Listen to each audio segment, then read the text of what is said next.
My name is Chris Foote, and I'd like to welcome everyone to today's Microsoft Business Intelligence presentation. You have to excuse me if I sound a little congested. If you hear me pause, I'll just be taking a quick sip of water. I always get kind of choked up when I talk about Power BI, but we'll be uploading a copy of the video of today's presentation to RDX's YouTube channel and the SlideShare tomorrow morning. All participants will be sent a follow-up email that includes a link to allow you to view the video and download a copy of the slides from SlideShare. By default, GoToWebinar mutes all participants except the speaker, which is a good thing because it reduces the chance of background noise affecting the presentation. We're going to hold questions until the end. There's a button on the GoToWebinar panel that will allow you to type the questions in. Kelly, who's the webinar's organizer, will bundle them up and we'll discuss them at the end. We want to be respectful of your time. We know that many of you will have meetings right after this one. We've timed the presentation and demo to allow a Q&A at the end, but if we're in danger of running over, we can always respond to the remaining questions by email. Our intent is to have these RDX Insights presentations monthly. Next month's presentation will focus on Microsoft SQL Azure. SQL Azure is Redmond's cloud database platform as a service DBPaaS offering. The webinar will begin with an overview of the SQL Azure product and will highlight some of the features it provides as well as how it differs from SQL Server on-premises. The webinar will also include a demo of SQL Azure. We'll show you how the product works and take a look at its interfaces, administrative tools, utilities, and features. I also distribute a monthly newsletter that you might be interested in. It covers interesting tech topics that we think would benefit our customers both personally and professionally, but you don't have to be a customer to receive it. This month's newsletter includes a video on secrets for successful regulatory compliance projects. It focuses on PCI and AICPA SOC reports. The newsletter includes a series of articles on Docker containers, what they are, the benefits they provide, and how to use them. We also have articles on multi-cloud architectures, recovering your home PC from ransomware, and Microsoft utilities you can use to optimize and reduce the cost of your Azure environments. If you'd like to be added to the distribution list, please let me know. You can always add me as your LinkedIn buddy. I write articles and SlideShare presentations on a lot of different wide-ranging technical topics. So let's get started with today's presentation. I'm not showing this slide as a cheap advertisement for our services. What I'm attempting to show is that RDX has experience monitoring and administering a wide range of environments. We support thousands of databases and operating systems. This includes cloud IaaS and DBPaaS, on-premises, relational, NoSQL, commercial, and open source database products. One of the benefits that RDX can provide to all shops is our wide range of expertise. It's just the nature of our business. We support close to 500 customers, so we aren't constrained by any one organization's tech stack. We're required to administer virtually every database feature you can think of for every product we support. And we work with dozens and dozens of different tech stack combinations. This includes business intelligence. RDX is a large team dedicated to the Microsoft Business Intelligence product suite. Today's demo will be provided by Jeremy Fry, who runs our business intelligence service offering. Jeremy's team works with all sizes companies, from small to Fortune 100 shops, and in all areas of Microsoft BI technologies. Jeremy's team provides services to a wide range of customers that vary in size, market vertical, and BI business and tech needs. He can get handed a different set of requirements for virtually every customer he supports. So his team has a broad range of business intelligence expertise. Jeremy's team also provides a robust set of support services, from initial system architecture design to building dashboards and reports. The products we'll be discussing today include the perennial favorites: SQL Server integration services, analysis services, and reporting services. But we're going to spend the bulk of our time talking about a product that's gaining an increasing amount of attention from both Microsoft and the BI user community, Power BI. We'll provide a high-level overview of SSIS, SSAS, and SSRS, but we're going to dig a little more deeply into the Power BI offering. The leading IT industry research and advisory firms are stating that the most popular IT initiatives are, number one, business intelligence, and number two, the cloud, in that order. We all know that BI has been a core focus for IT organizations for many years now. We continue to be challenged by the unbridled generation of raw data. If you look at some of the estimates at the increasing amount of data we have to deal with, the predictions are amazing and somewhat scary. An article by Forbes magazine stated, "We've generated more data over the past 2 years than the entire history of the human race." That's a little under 2 meg of data per second for every human being on the planet. By 2020, they're estimating that there'll be 50 billion smart devices that collect, analyze, and share data. A 2017 article in Forbes stated the big data analytics market will grow from 130 billion to more than 203 billion by 2020. But we all know that raw data provides no benefit until it's transformed into meaningful information that is purposely designed to facilitate better business decisions. That's where Power BI comes in. We've just talked about the forecasted explosion of the business intelligence and analytics market. This market vertical is huge, and Microsoft has stiff competition from Tableau, which I've used heavily in the past, Cognos, Oracle, SAP, SAS, TIBCO, MicroStrategy, and Qlik, to name just a few. Doing a head-to-head comparison between Microsoft BI and competing products is not the intent of this presentation. What we want to do is provide you with an overview of Microsoft's BI offering and demo some of its interesting features. We know that the SQL Server database provides a strong foundation for a BI data store. Microsoft SSIS, SSAS, and SSRS are built on that foundation. You have to buy the SQL Server database to get SSIS, AS, and RS, but they're included with the product. Its chief database competitors don't bundle BI products into their core database software. In addition to product functionality, the bundling of those tools in the database is a strong driving factor for Microsoft's commercial success in the BI space. Power BI is also a very cost-effective offering, starting at $9.99 per user for the cloud service, and the Power BI desktop is free. I think the greatest benefit of Microsoft is that for a company of its size and broad range of product offerings, it's pretty nimble in the BI area. When we take a look at some of the improvements it's making to the SSIS, AS, and especially the RS product lines, in addition to the data processing and data visualization capabilities provided by Power BI, Microsoft is demonstrating that the company understands the BI market. Not only is it keeping pace with its competitors, it is also surpassing them in many key areas of business intelligence technologies. That's a pretty strong statement to be able to make, considering Microsoft is competing against large, long-standing, entrenched competitors that focus on nothing but business intelligence. In order to slice, dice, and evaluate operational data, you need to capture, cleanse, and transform it, and then store it for analysis. SQL Server Integration Services is Microsoft's on-premises platform for building enterprise-level data integration and data transformation solutions. SSIS provides wizards that allow you to create and schedule workflows that feed business intelligence data stores from a wide variety of disparate data sources. The product also allows you to perform cleansing and transformations to make that data consistent. You can use the integration services tools to create these solutions without writing complex programs. You can also choose to embed transformation and cleansing code into the workflows if you need to perform more complex processing. Analysis Services is an analytical data engine used in decision support in business analytics, providing the analytical data for business reports and client applications such as Power BI, Excel, reporting services reports, and other data visualization tools. SSAS uses the data captured by SSIS and other ETL products, as well as traditional data input sources, and it turns it into meaningful information that is purposely designed to facilitate better business decisions. That information can then be accessed by a myriad of data display tools.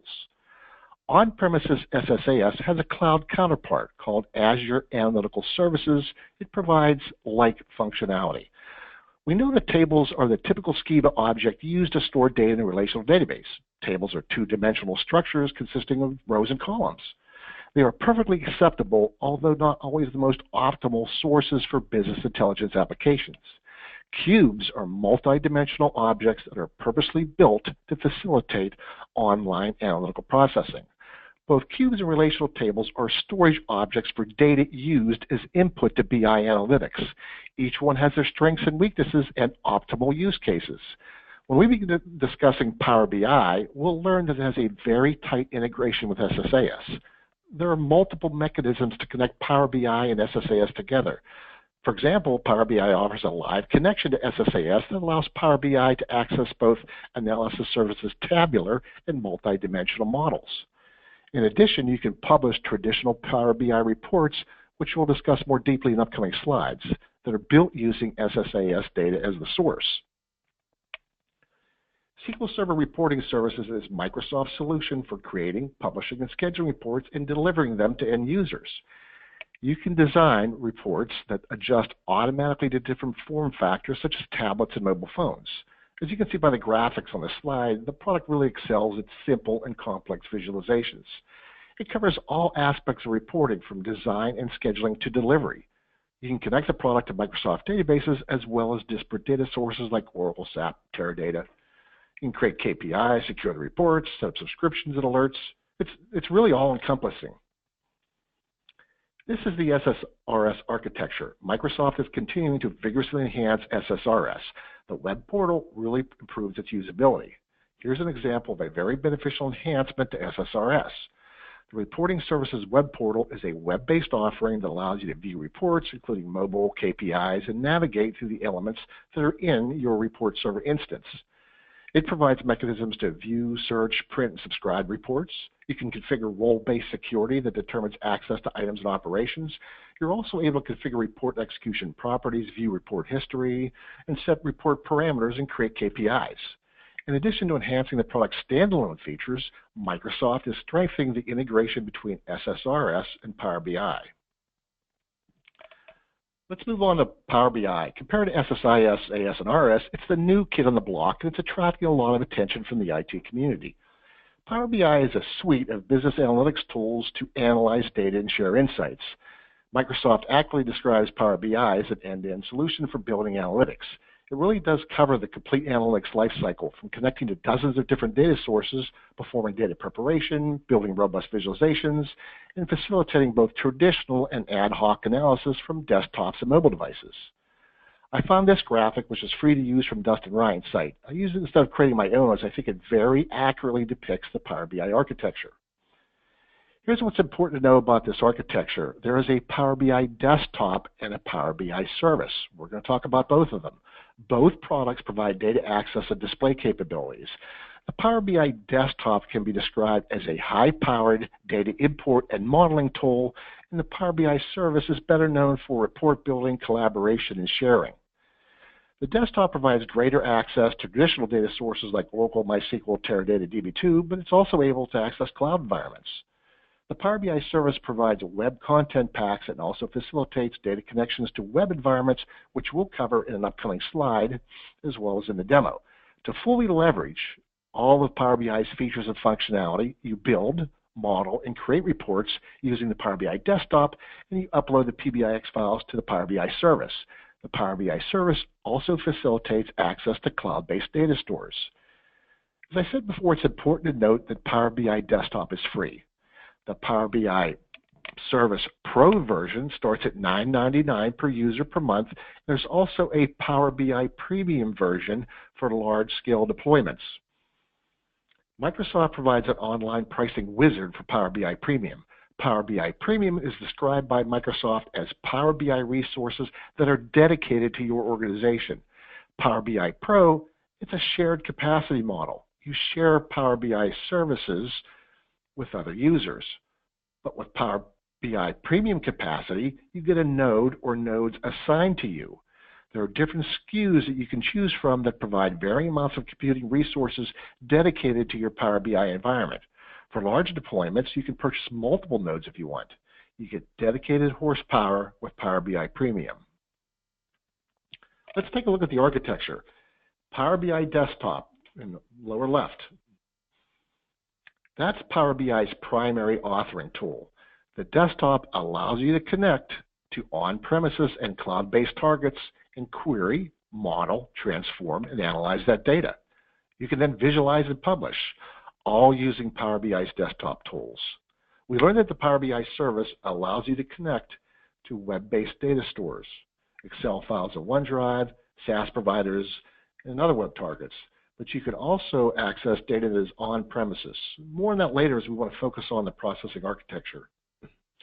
Data sets are the heart of Power BI and can be created using Power BI Desktop, Excel, or in the Power BI Cloud Service. This object we're describing is right here in our slide, the data sets.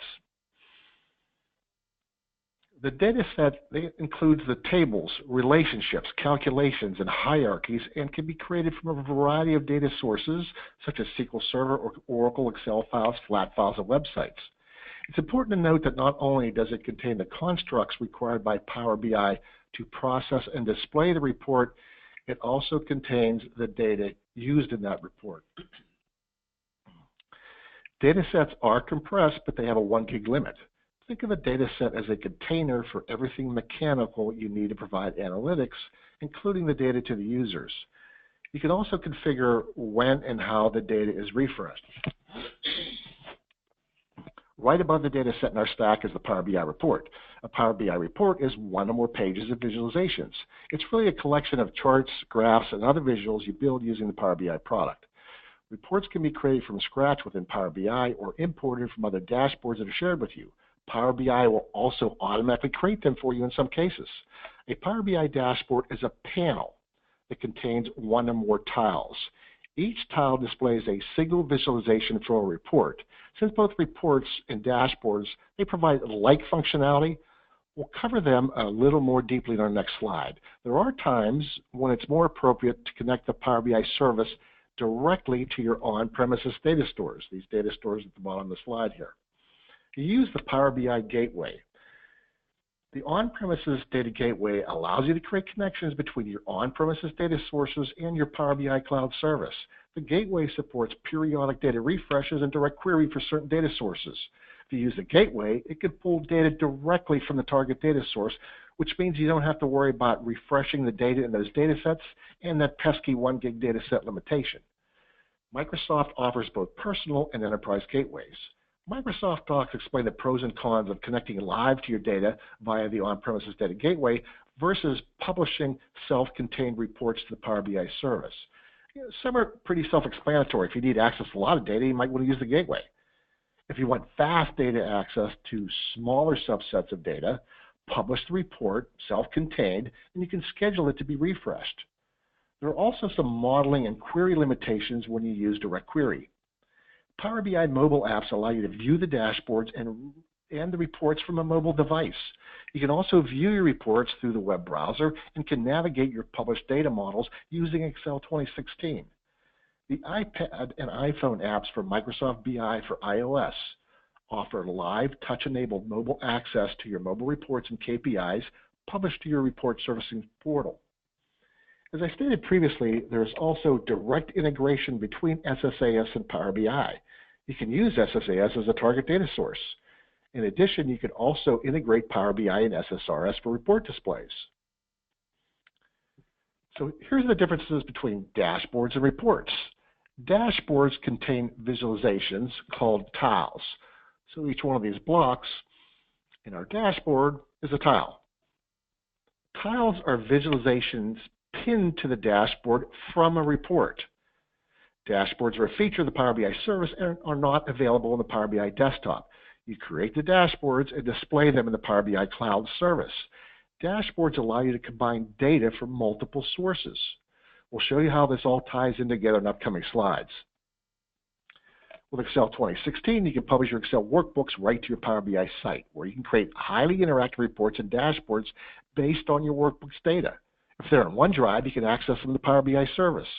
You can also use the Power BI desktop to upload them. In addition, the Power BI service allows you to access local Excel files. There's lots of different ways to work with Excel and Power BI. Let's take a look at getting data into the Power BI service. After you get past the Power BI launch screen, you can select Get Data from the menu. You can see the different data sources that are accessible from the Power BI service. It's important to note that we're showing the Power BI service in this example, not the desktop. We're going to show you that later. You can use the Power BI service to connect to cloud services, the Azure SQL Data Warehouse, Azure SQL Database. If you install the on-premises gateway, you can connect to your on-premises database. SQL Server, Oracle, DB2, MySQL, SAP HANA. There's a bunch of data resources listed in the documentation. You can also pull the PBIX files you created in Power BI Desktop up into the Power BI service. One of Power BI's most interesting features are content pack libraries. There are two different types of content packs. The Power BI service allows you to create your own internal content pack, which is stored in the My Organization section, and external services content packs, which are stored in the Services section. So what exactly is a content pack? This slide shows you a subset of the service content packs. We'll talk about internal content packs in a minute. Microsoft is working with all the major service providers that we use to run our businesses. You can find the service content packs on the Microsoft AppSource website. think the last time I checked, there were about 114 of them. We can connect to content packs for a number of services such as Salesforce, Microsoft Dynamics, and Google Analytics. Power BI starts by using your credentials to connect to the service and creates a data set, Power BI dashboard, and a set of Power BI reports that automatically show your data and provide visual insights about your business. After connecting to a content pack, you'll see a newly created dashboard, report, and data set. The content pack, they include content from the service that focus on a specific scenario. So they're not going to include all the information from that service. Once you perform the import, you can customize the displays to highlight the additional information. The data is scheduled to be refreshed automatically once per day, but you can control that schedule by selecting the data set and modifying that refresh cycle. Here's a screenshot of a content pack for the GitHub service. The dashboard being displayed is stock with no modification. Microsoft works with the service providers to display the information that's most commonly pertinent to businesses that use that service. You can see that GitHub thinks that this information is what a broad range of their users feel would be most important to them. Microsoft also provides Power BI users with the capability of creating organizational content packs that you can share with other personnel in your shop. You can package up dashboards, reports, and data sets. Microsoft recently unveiled Power BI Apps, which it describes as an evolution and a simplification of organizational content packs. Power BI Apps was in preview earlier this month. Microsoft is also stating that organizational content packs are being phased out and replaced by apps. Apps are created in the Power BI workspace, and it's a one-to-one relationship. Workspace is a really good title for it because that's where you create dashboards, reports. It also contains your data sets and Excel files. Microsoft is saying that a one-to-one app-to-workspace relationship is simpler for users to understand. When you publish your app, you publish the entire content of that workspace. Apps also provide a staging-like environment. You can make changes and review them before publishing. Apps can be shared with users, groups, or your entire organization. When you go into the discussion forums, there are some management and administration issues with Power BI apps that you don't have with organizational content packs. I consider these issues to be teething pains like we have with any new feature. Since this is a new feature, apps improvements will undoubtedly be underway. When you publish your application, a window pops up that provides a URL that you can include in an email. Recipients can click on that link and the app is added to their environment. When you share it with someone, they can also find it by clicking on the Get Apps link in Power BI and searching for it in Microsoft App Source. Microsoft App Source will display all the apps that are available to them. When you make changes to your dashboard report in the app, you make the updates available by republishing them. Here's the data source menu from Power BI Desktop. You connect to the target data sources, transform, model, analyze, and visualize. We're going to take you through that entire process. Once you create a report, you have the capability of publishing it to the Power BI service. You can capture data and store it in the data set, or you can do direct query on some data sources.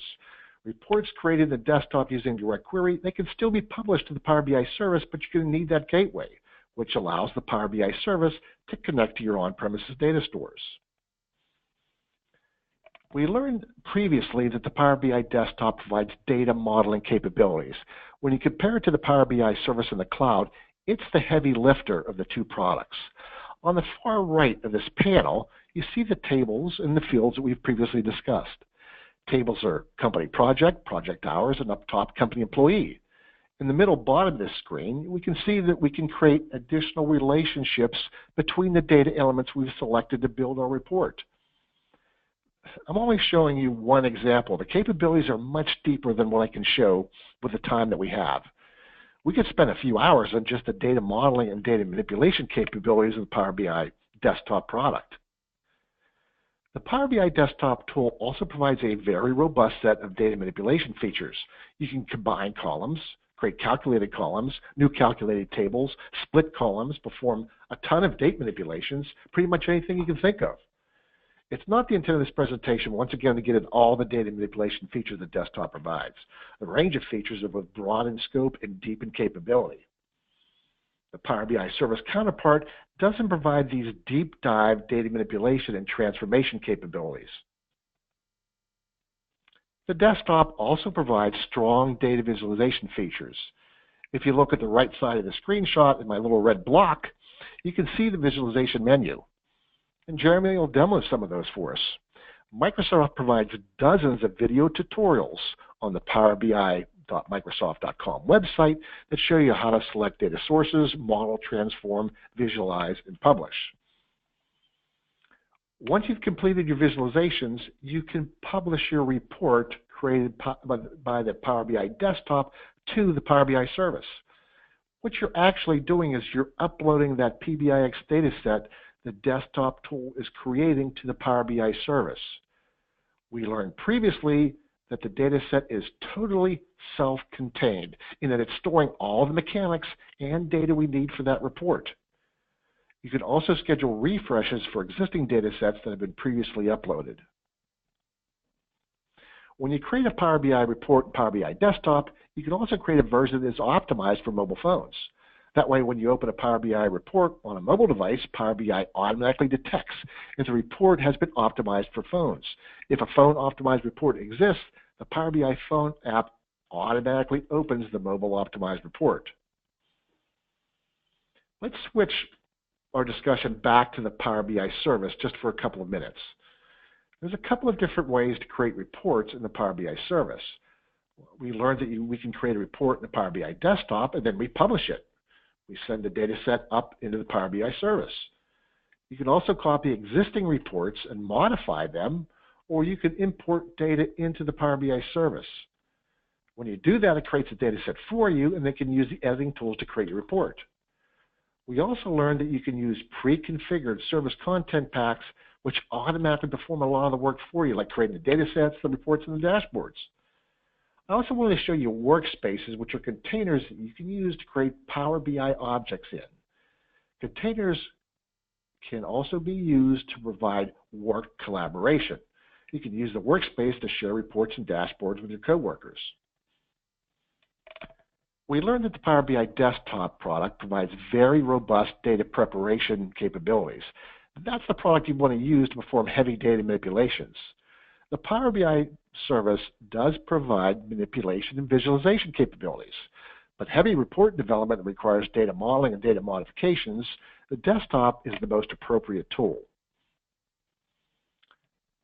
We learned that you create report dashboards in the Power BI service. You select a visual in a report and then you pin it to a dashboard. That's what I'm showing. On the upper left, we have a report and we want to add it to a dashboard. You have the options of pinning it to an existing dashboard or creating a new one automatically. Once you pin the report to the dashboard, you can resize it, move it around, change the title, traditional dashboard editing capabilities. And we know that dashboards contain multiple visuals that you build using multiple reports as input.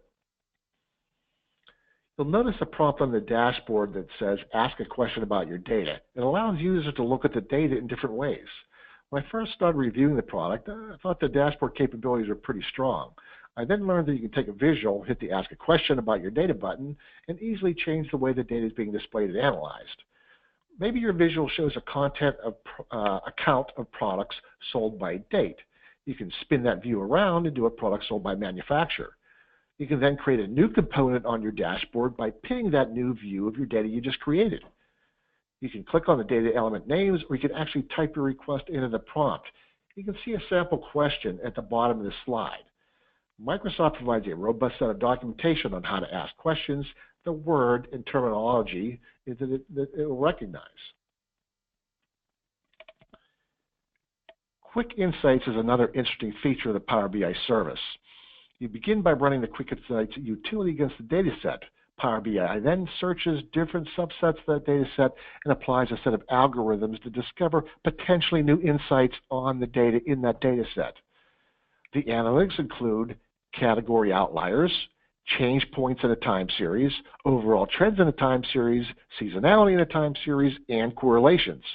Quick Insights, it's not available in Power BI Desktop, and you can't run it against data stores that you're accessing using gateways and direct query. You can only run it against data sets that you've created or stored in the Power BI service. I'm not really sure you'd want to run that utility against your 30 terabyte Teradata warehouse anyway. Not to be outdone, the September update of Power BI Desktop is providing you with an Insights utility. I should say an Insights feature. It allows you to click on a bar chart and ask Power BI to attempt to explain the increase or decrease in the previous bar. How many times have we looked at a bar chart and wondered, why does that one bar differ from the other? In Power BI, when you click on it, you'll see charts and text explanation that attempt to describe the root cause of that difference. Microsoft provides a couple of different ways you can use to embed Power BI visuals into websites, blogs, applications. With Publish to Web, Power BI generates iframe code that allows you to embed a Power BI report into a blog or a website. You go to the report, select Publish to Web, and it generates code for you. Just watch what you publish, as visitors will be able to see all the data in that published report. There's no security on it. Microsoft also provides a wide range of REST APIs and SDKs to write code to embed Power BI visuals. Power BI Embedded is an Azure subscription that you can also use to embed Power BI reports and dashboards into your application. It allows third-party application vendors to embed data analytics capabilities into their products. Personally, I think this would be a great benefit to ISVs. I think we'll see Microsoft continue to enhance the functionality of SSIS and SSRS. We learned that the tools do provide overlapping functionality. Power BI and SSIS tech stacks are not really replacements for each other. Microsoft will continue to release features that more tightly integrate the product sets together. We already see Power BI's ability to interact with SSAS and some of the features that are being released that tie Power BI and SSRS together. Each architecture provides a unique set of benefits that allow you to choose the product, the best product for a given use case. In addition, we see that Microsoft is improving existing functionality and adding new features to Power BI. It's a safe prediction to make that we'll continue to see new releases that contain improvements as well as exciting new features.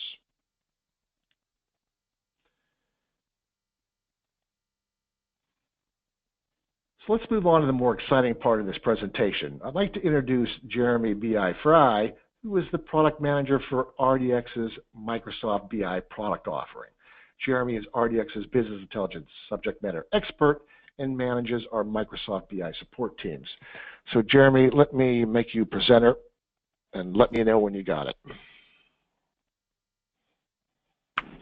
Thanks, Chris. I do have it, so I'll go ahead and share my screen at this time.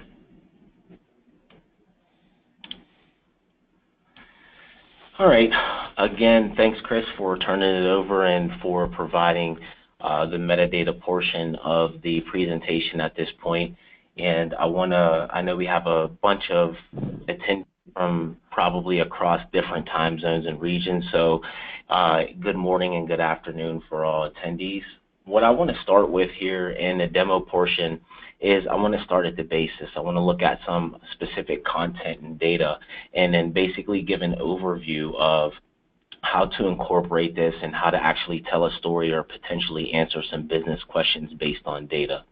So what I want to start with is it is football season. I know everyone on the call may not be a football fan. I know there's a lot of controversy around NFL, but this is not political. So, but I promise you, if you're not a fan or if you are not a particular fan of a specific team, I promise you do not drop off the call. This is still going to be beneficial for you, and you should be able to utilize what we will show today to incorporate in your business and with your specific data. I just use this as, fun data to kind of play around with in the show as a demo. What I wanted to analyze was we haven't completed the 2017 NFL season yet, but I wanted to actually show offensive passing stats for 2016 and show a comparison between teams in various avenues while also implementing a specific league average and then comparing teams against those specific league averages. So according to the data that's laid out, we all might have spreadsheets that have data listed as we have listed on the screen here. We might have data in a database. You might need to actually pull from a web service or from a content pack or from any specific data point that you have.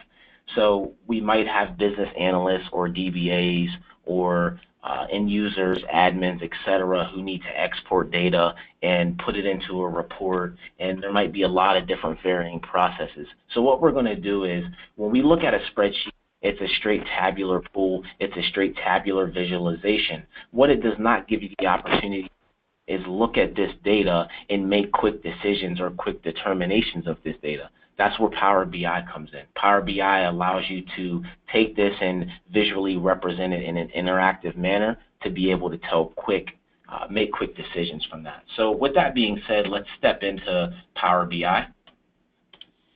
So in Power BI, what I've done is in File, all you do is, it's pretty straightforward, is you run an import, and you can either import Excel content packs, or the other thing that you can do is you can create new, and then on our home page, you can click Get Data. Under Get Data, and I know this was in some of the screenshots, but I just wanted to show how simple and how responsive it is to actually get started with this. What this is you can pull from a ton of different places using so many different types of connections, already existing content packs. You can actually connect to Azure, blob storage, etc. What we're going to focus on is just a particular CSV or Excel file that I've created of offensive passing stats. So you just literally select what you want to select here from your data set perspective, and then click Connect. What that does is it imports it. So when it imports it here, it just shows it to us in the same manner that we just viewed it via Excel.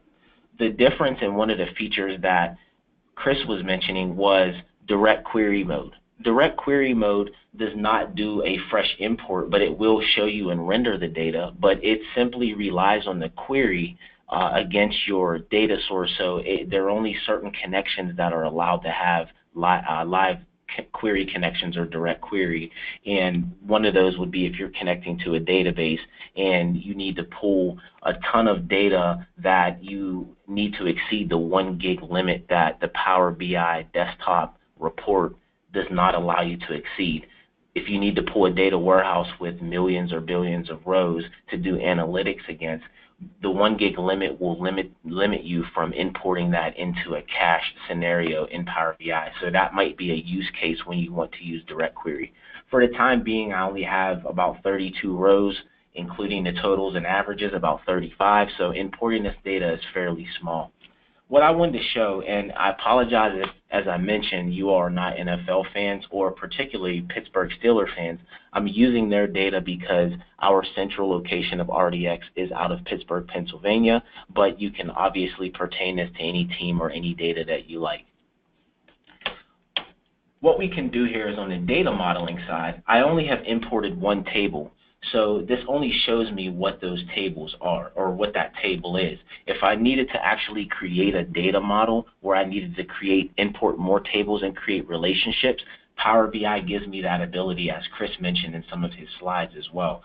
So if I needed to join this to defensive stats, I can join off of teams. That way, when I join off of the teams, I can write visuals to compare or display defensive stats along with offensive stats. So this does give you some capabilities here. The other thing that I wanted to mention is the purpose of my report is to actually show a comparison of the offensive stats, team stats for the Pittsburgh Steelers, and compare that to league averages and then specifically to individual teams.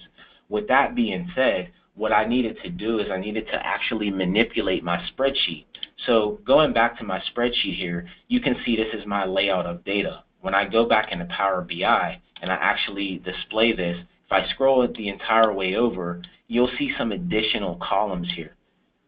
And what I've done here is, because this is a row by row comparison, where each team or the granularity of a row of data here is per team. So in order for me to compare touchdowns or completion percentages or total yards or averages, etc., I needed to modify and create additional columns here. So another capability of Power BI is it gives you the opportunity to modify what you've imported, which is actually stored inside the PBIX file or the Power BI report that is different from here. Where you can get into trouble with that is obviously if you need to maintain a primitive source or source control, if you're making modifications, then this is where you might need to think about content packs or applying this to an actual database to adhere to specific change control processes where if any other developers were to get a hold or to share this content pack, if they needed to modify it, you're not getting into several different versions where it can affect other people who are using the same data set. And I'll talk a little bit about that later when I expand on how we would need to incorporate other pieces of visualizations to tell stories in our report. Now stepping into the actual report itself. As you can see here, we took that spreadsheet. What I can quickly define from this is from all stat perspectives of offense, touchdowns, total yards, as well as completion percentage, I can tell by this KPI over here that the Pittsburgh Steelers were above those and what the percentage of that was above and what the average was across the league. So that told me a quick story right there. The other thing that I can see is I have a per team graphical line chart here where I have a average across the board, and then I can quickly hover over and see which team here was above that versus which team was below that. However, if I wanted to compare individual teams, and this is against total offense, I also have the capability to create some more interactive visuals down here. On the right-hand side, you'll see a list of my teams. This is what's called a slicer, and I'll get into what these different visuals are here in a second.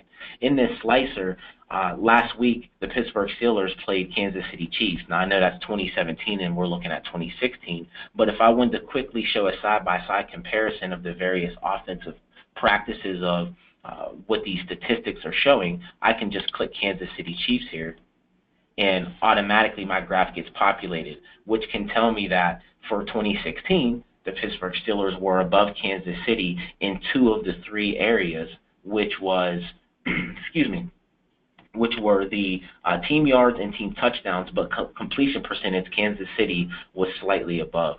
So this is just a very simple report that I put together to be able to tell a story that you can kind of pertain to your own data and whatever you would like to see or whatever interactive visuals you would like to see as well. With that being said, what I wanted to go into is talking about how to expand on this.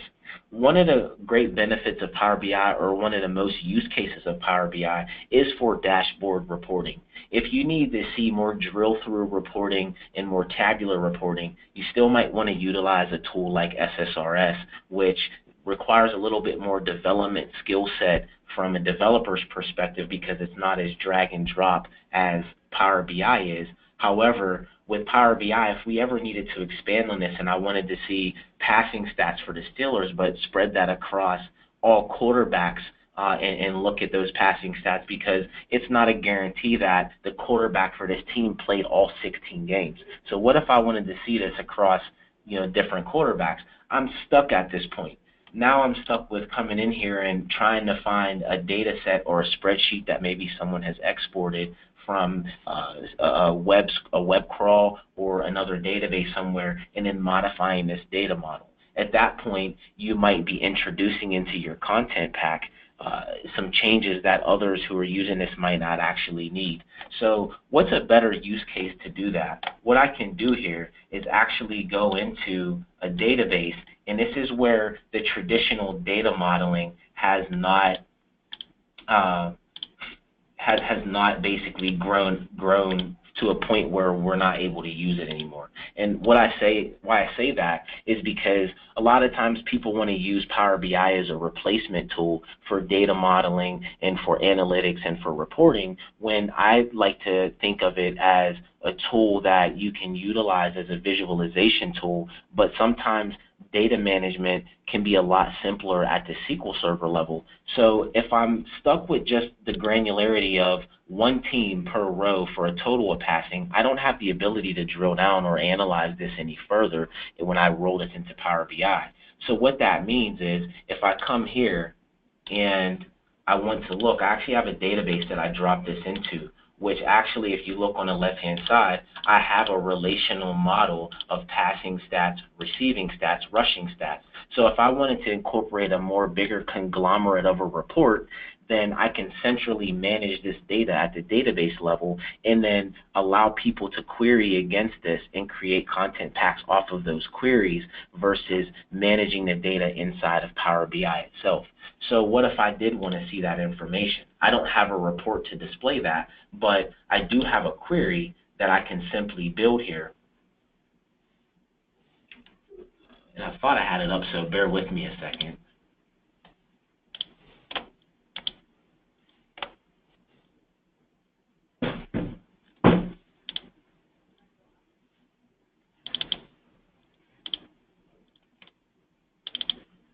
As I'm trying to find a query.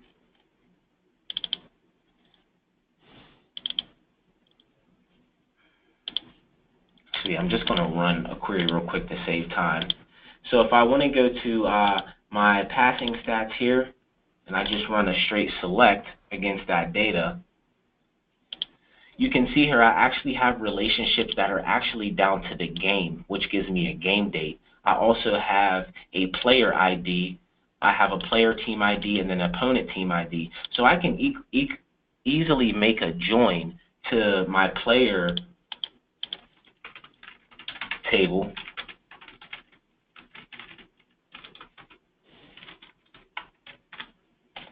and now I get my various players that I can actually join, and then I can join also to team, which I can display as much data as I would like into a query. At this point, this is where I might want to use direct query in Power BI, or if my data set's fairly small and I want to look at all the way down to per game per player, I can drag that into here, and then I give people the opportunity when I create a content pack of this to have one centrally managed data set of a database, but then there's various queries or views that I can write or I can expose to these developers in the workspaces that Chris showed in some of the demo slides, where you can actually create variations of these reports that tell all kind of different stories and expose all kind of different data with basically keeping one source management. I have a presentation that I give called Data Hoarders, and one of the we literally had a client that had they turned their developers and their admins loose on Power BI, and they ended up with a ton of overlapping data and content packs to where nothing was managed. There was no metadata, and so there definitely is a need to manage your data, and you can kind of get carried away sometimes with the ease of use of Power BI and not maintaining that admin and data layer of Power BI. So I don't want to necessarily always just focus on what visual capabilities Power BI provides, but also being smart with how you utilize that. So the last part of the presentation, we have about 10 or 11 minutes left before the end of the call, is I just wanted to talk very quickly about the difference between Power BI Report Server and reporting services. As Chris mentioned and I mentioned as well, Power BI is not necessarily a replacement for SSRS, but a merely different capability for more dashboard and interactive reporting, where SSRS is for paginated reporting. So in May 2017, Microsoft released Power BI Desktop, or I'm sorry, Power BI Report Server. I switched screens here so you can see that. Now this might look similar to if anyone on the call is using SSRS or Report Server, Report Manager. This is what Report Manager looks like. Fairly similar, but obviously a different header. But when the biggest difference here is Power BI or reporting services does not allow you to import a Power BI report to render it on premise completely. But instead, if you go here and click New, you have Power BI report. What that requires is you do need to have either SQL Server Enterprise Edition with software assurance in order to utilize Power BI Report Server and without the cost, or you need to have Power BI Premium. In order to have Power BI Premium, as Chris mentioned, it's a completely hosted storage solution that allows you to be able to render Power BI Report Server on-prem without PowerBI.com. Now, the cost of that is extremely higher than Power BI Pro license, but it does offer that capability of having an on-prem solution. So that was the last that I wanted to specify there. What this also gives you is it gives you the ability to be able to render analytical and actually run and display Excel files or paginated reports from the Excel standpoint, which SSRS does not allow you to do. So there's some different capabilities there, but ultimately if you have Power BI Report Server, you are able to use or utilize or render paginated .rdl or SSRS reports as well. So this might be a solution for the future for you if you are looking to get into Power BI and you're looking to do Power BI report rendering on premise as well as paginated SSRS reports as well. This might be an option for you. I know there's a bunch of questions, so at this time I want to complete the demo portion of this and open it up for questions. Okay, Jeremy, can you give me controls back? Yes, sure.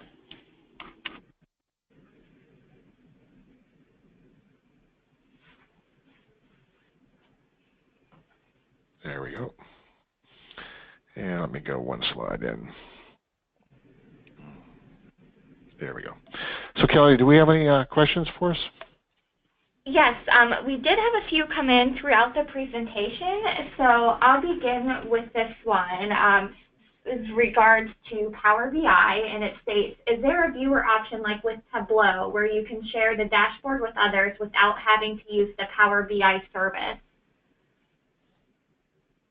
That's a very good question, and unfortunately, Power BI, you do need PowerBI.com or a pro license to be able to create the dashboards and publish to Power BI and then still share to a free user to view, but you cannot share for them to edit. In order to not purchase pro licenses at all, you can always download Power BI Desktop, which is a free tool, and you can share the .pbix files against other users. But what that does require is them to have Power BI Desktop as well, and then you still give them the ability to modify, and edit that.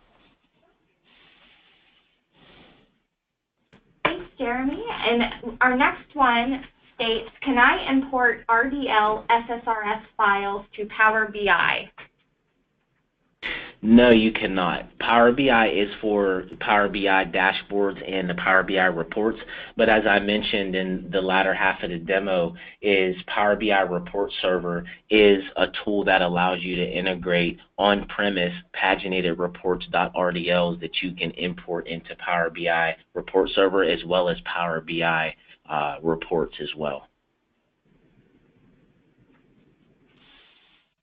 And our next one states, is there a way to share a report with someone that only has the free license? Yes. So Power BI Pro license is for Power BI development. You have utilization of workspaces, you can collaborate, you can publish, and then you can actually create Power BI free licenses that give read-only access that you can actually share the reports. And we have another one that states, is there a gateway for cloud databases to avoid the 1 gigabyte limit? Yes.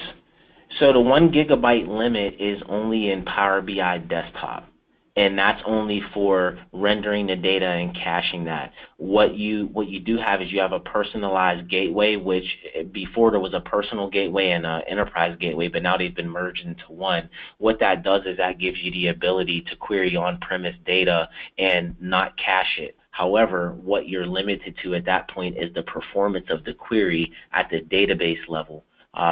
You can also store, if you have for example, if you're using Azure as a service and you're using Azure database, hosted database, then your data can reside in Azure, obviously, which is where PowerBI.com is as well. So you do not have that limitation there because you won't be developing that in, you can develop that in PowerBI.com. Thank you, Jeremy. And we also have a question for you, Chris. What do you see Microsoft planning for Power BI? Well, Microsoft unveiled hundreds of announcements at the 2017 Ignite conference. This included a whole host of new features for Power BI. One set of announcements focused on Power BI premium horsepower, one-click scalability, larger premium capacity nodes, and support for larger data sets. They're also focusing on helping organizations to more easily share Power BI with internal users and third parties. Jeremy had talked about that, how you can share, right, some of that Power BI information across your shop. Power BI Microsoft's going to make that a little easier for you. It's going to provide you with the capability of automatically pushing Power BI apps to end users. It'll allow you to identify a set of Power BI apps and push them to new or transferred employees during the integration process. The Power BI desktop is now available in the Microsoft Windows Store. What that means is that administrators can easily push Power BI desktop to enterprise users. You can also configure it to automatically update those existing installations. In addition, you can leverage Azure Active Directory to control third-party access to Power BI apps. For your suppliers, your customers, or partners, they can authenticate to your organization's Power BI apps up in the cloud using their shop's credentials, and you grant them that authority. Any more questions, Kelly? Yes, we have one more, and this one is for you, Jeremy. When would you use SSIS, SSAS, and SSRS instead of Power BI, or Power BI over the SQL Server BI tech stack? That's a very good question.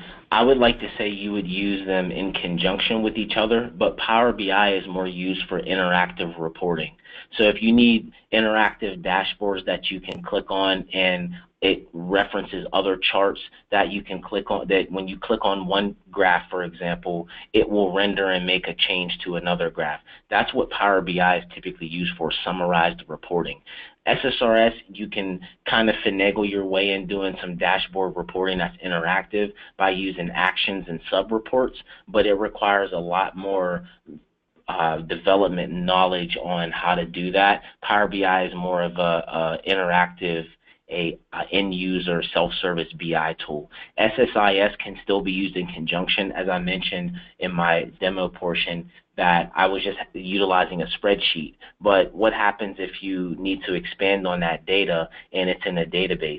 You might want to use SSIS to ETL that data from various sources into one centralized database and still have Power BI ingest that and have visuals against that. But Power BI is not necessarily a replacement for an ETL tool. It does have the capability to import data, and you can make modifications to that data set that's within Power BI, but it's not necessarily a replacement. Same with SSAS. SSAS is also an analytical processing engine. Now, one of the biggest differences with Power BI, or I should say one of the similarities of Power BI and SSAS, is when you import data into Power BI, on the back end in Azure, it actually creates a tabular model analysis services warehouse. What you don't have the capability to do is manage that at the database level. That's just the biggest difference. Also with SSAS, you have the ability to create multi-dimensional cubes as well, which you can then leverage Power BI to do direct query against. So again, that's an example of using it in tandem or in conjunction versus a replacement. Oh, good answer. So, Kelly, do we have any more questions? Sorry, Chris. We actually had one more question that just came in, and this is another one for you, Jeremy. Does the Power BI work like Cognos cubes? Unfortunately, we are primarily a Microsoft shop, so we have done some conversions from Cognos, but I can't say from an architectural standpoint. As I mentioned, from an architectural standpoint, Power BI, basically the data model behind it creates a tabular model warehouse in Azure. So I'm not sure if that equals what Cognos does with cubes or not.